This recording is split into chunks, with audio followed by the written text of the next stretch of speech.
Hi, I'm Michelle, and today I'm going to teach you how to fit the right size exercise ball for your seated exercise ball exercises. It's really important that you get the right size ball so that you exercise your core muscles most effectively and so that you avoid straining your low back when you're doing your sitting exercises. Now you'll see a height guide down below in the more information section, but that guide doesn't necessarily work for everyone.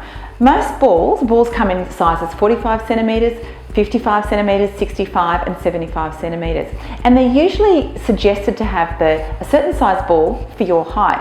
However, if you're a tall person, if you have very long legs, if you're a larger frame person, that won't necessarily apply to you. So I want to show you how to fit the ball correctly. So the first step is to sit on the ball and sit side onto a mirror if you can to see what's going on in terms of your posture and your position.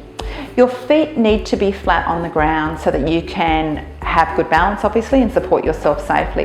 If you need to be rolling forward to put your feet on the ground, that's not going to work, so you need to be able to sit on the top of the ball and have your feet flat.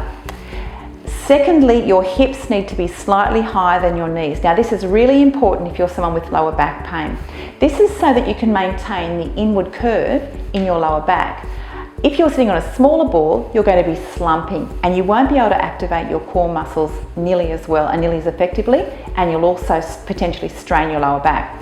So the higher the seat, the better. In terms of optimal height, you can see here my hips are slightly higher than my knees, so that you can sit nice and tall with your shoulders back and down.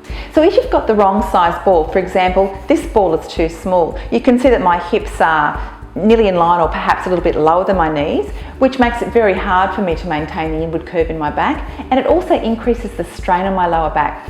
So much better to have the ball positioned so that your hips are higher than your knees when you're sitting on it, definitely not lower than your knees. So the third thing is to make sure that your ball is really well inflated. So when you press on the ball, there's not a lot of compression, and this is where your anti-burst or burst resistant balls are really effective. You can get your cheap balls, but those balls are often going to be soft so that when you sit on them, you sink down on them and you can't support they can't support your body weight nearly as effectively. So you can see those three essential things: that your feet are flat, that your hips are slightly higher than your knees, and that you have your ball really well inflated. For some great ball exercises, visit me at pelvicexercises.com.au, and I look forward to exercising with you again soon. Bye for now.